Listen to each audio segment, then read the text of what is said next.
¿Qué tal amigos? Bienvenidos nuevamente a nuestro canal.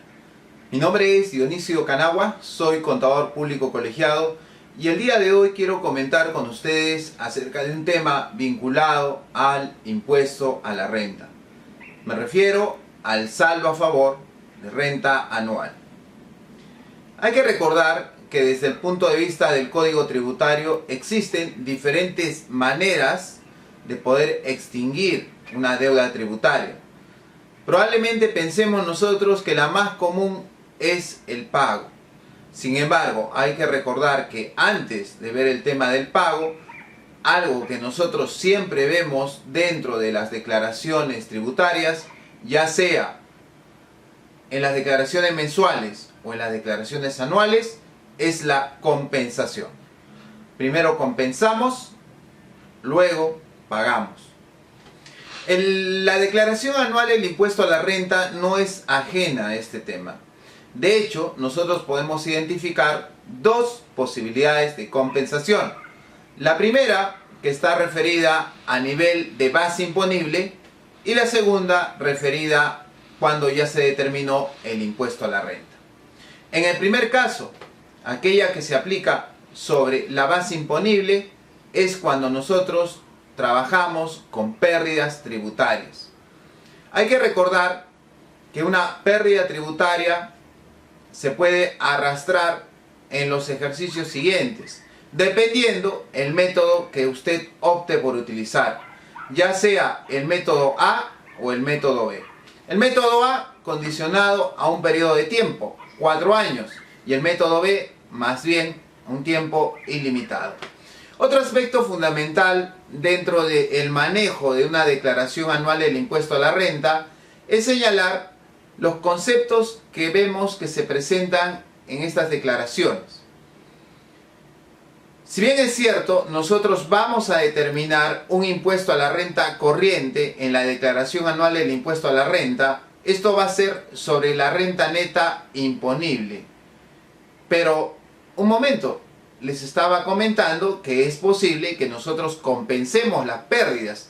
Entonces ahí nosotros tenemos la posibilidad de disminuir la base de cálculo del impuesto a la renta. Por eso te sugiero recordar la siguiente estructura. Primero, tenemos la renta neta del ejercicio. Luego, aplicamos las pérdidas tributarias para luego obtener la renta neta imponible. ¿Ya? Eso es importante tener en consideración. Otro detalle fundamental, las pérdidas tributarias no se pueden aplicar contra pagos a cuenta del impuesto a la renta. Solamente contra renta neta del ejercicio, si es que la obtenemos.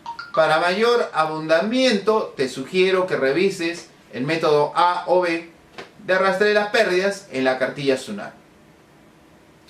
Otra forma de que tú puedas compensar y por lo tanto disminuir el impuesto a la renta a pagar porque se han generado determinados conceptos a lo largo del periodo es porque vayas a aplicar pues los pagos a cuenta del impuesto a la renta.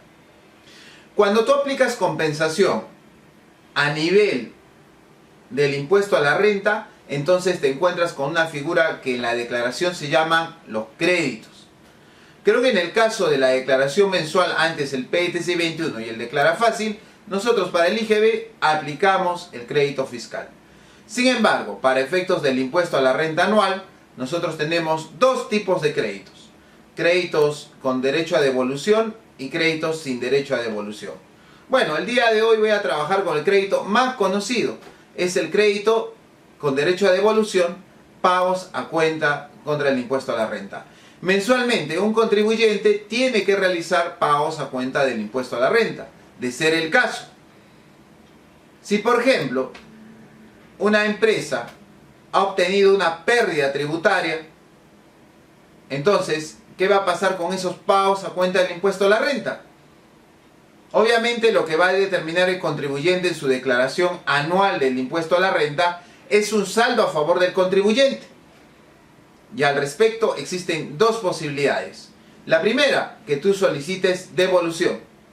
Y la segunda, que lo apliques contra futuros pagos a cuenta del impuesto a la renta y pago a regularización de ser el caso. Aquí te quiero comentar algunos aspectos importantes con relación al tema de la devolución.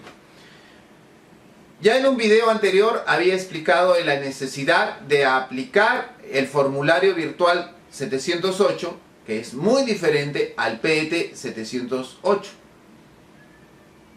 Esos dos elementos, esos dos medios, van a incidir también en la forma en la cual tú vas a solicitar devolución si es que tienes saldo a favor del contribuyente.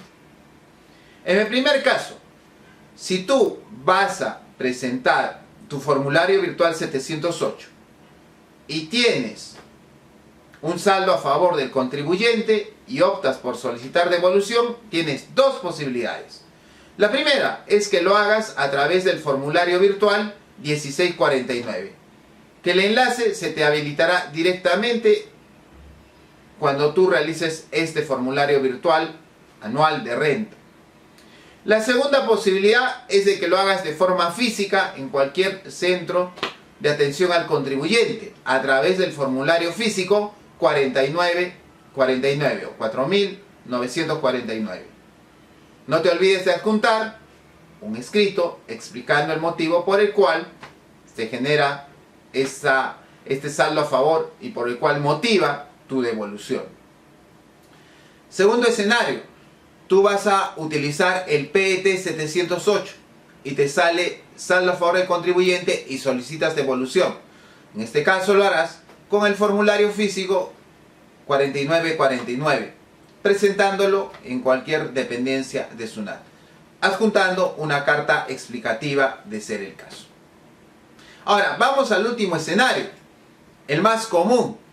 Cuando nosotros nos enfrentamos a un saldo a favor del contribuyente, lo más probable es que vayamos a la opción 2. ¿Cuál es la opción 2? Que lo vamos a aplicar contra pagos a cuenta e impuesto a regularización. Aquí hay una regla fundamental que tienes que tener en cuenta. ¿Cuál es?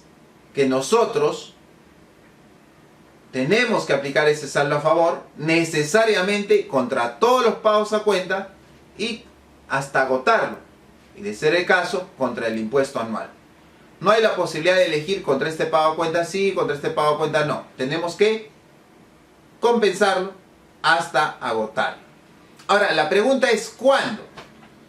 Es importante recordar el informe SUNAT número 170/2004. ¿Qué te señala este informe? Cuando yo tengo un saldo a favor del contribuyente y quiero aplicar contra los pagos a cuenta del impuesto a la renta, ¿qué es lo que hago? Dice la regla, opera inmediatamente contra el pago a cuenta que venza en el mes siguiente al que se presentó la declaración jurada anual hasta agotarlo. Te lo grafico. Por ejemplo, si tú has presentado tu declaración anual del impuesto a la renta la última semana de marzo del 2019 y de pronto dices voy a compensar contra pagos a cuenta, la opción 2, esto lo vas a poder hacer recién contra el pago a cuenta que venza en el mes siguiente a la presentación. Si tú lo presentaste en la última semana de marzo, pues lo puedes aplicar recién en la declaración de abril, que corresponde al pago a cuenta del mes de marzo. ¿Ya? Segundo escenario, tú presentas tu declaración anual en el mes de abril. Perfecto. Ahora, me dices, ¿a partir de cuándo yo aplico mi saldo a favor? Si lo presentaste en abril, va a ser con respecto al pago a cuenta que venza en el mes de mayo. En el mes de mayo, ¿qué pago a cuenta vence? El que corresponde al periodo de abril. ¿Ya? No te olvides entonces de estas reglas que son fundamentales. Todo contador, si bien es cierto trabajamos duro el tema de el pago y sabemos las formas, los atrasos, etc., también no nos olvidemos que la compensación siempre está ahí, acompañándonos en nuestras declaraciones tributarias. Si el presente video resultó de utilidad para ti, te invito a que te suscribas a nuestro canal por medio del enlace que figura al pie del presente material. Muchas gracias por tu atención.